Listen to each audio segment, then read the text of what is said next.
I'm Jessica Lombard, Associate Superintendent. And I'm Jake Litchfield, Principal of Heinemann Middle School, and this is Huntley 158 Today. Well, Mr. Litchfield, thank you so much for joining us today.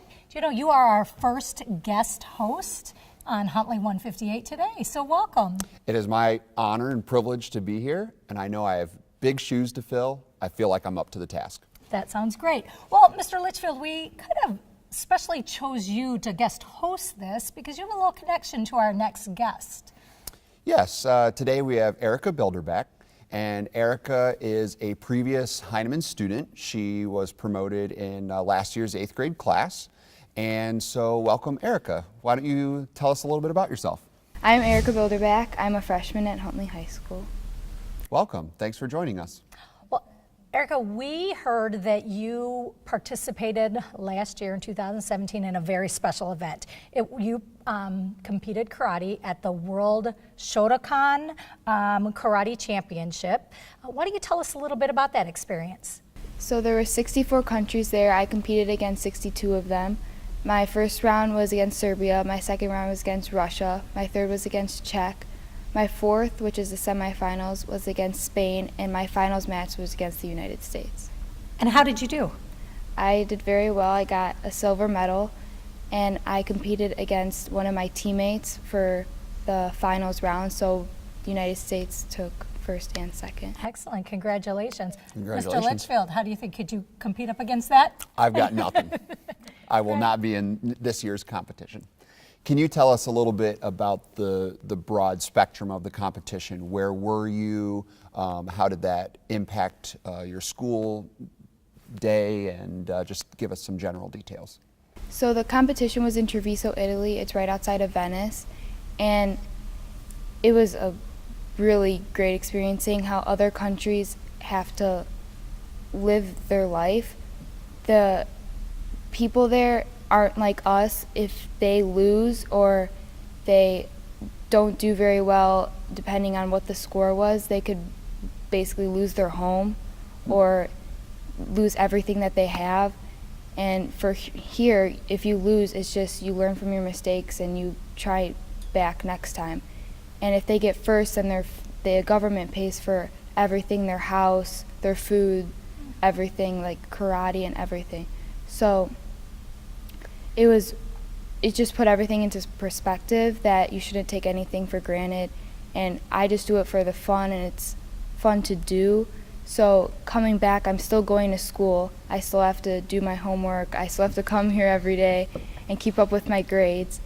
So when I did come back, it was difficult keeping up, but with all of my helpers, like my counselor, my parents, it made it work, and I got everything done.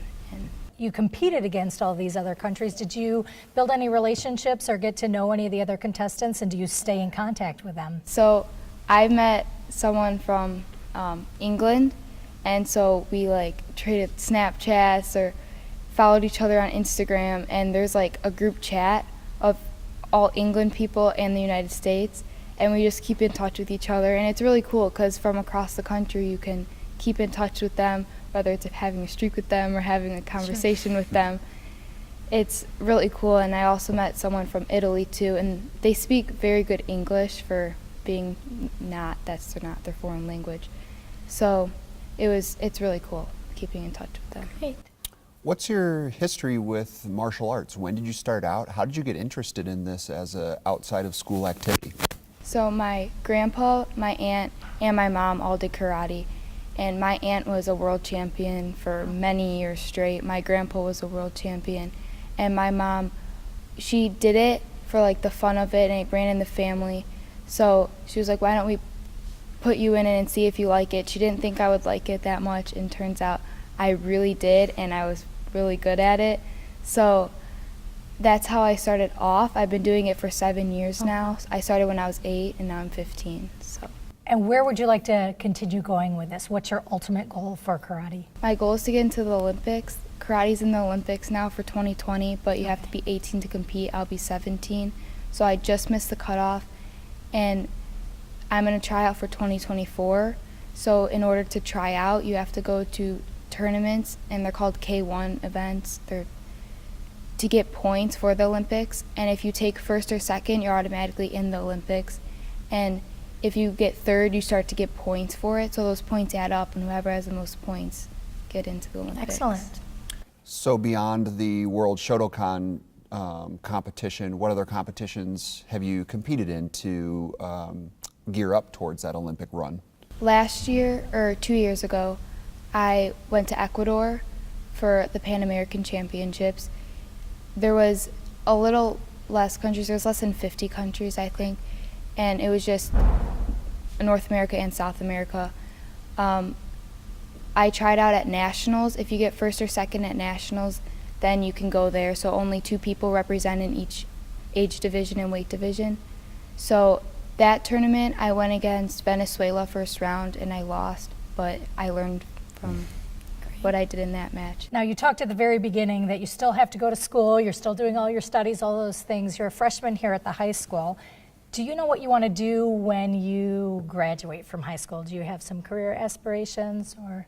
So I want to get into the medical academy. I took medical skills and services first semester and I really enjoyed it. I liked learning about everything in that class, so I want to go into either physical therapy or like being a personal trainer, but I want to do it for athletes. So that's where I want to go. Well, Erica, thank you so much for joining us today. And Mr. Litchfield, thank you so much for co-hosting with us today. Thank you for having us. And thank you for joining us from Huntley, a destination school district, Where it's all students, always.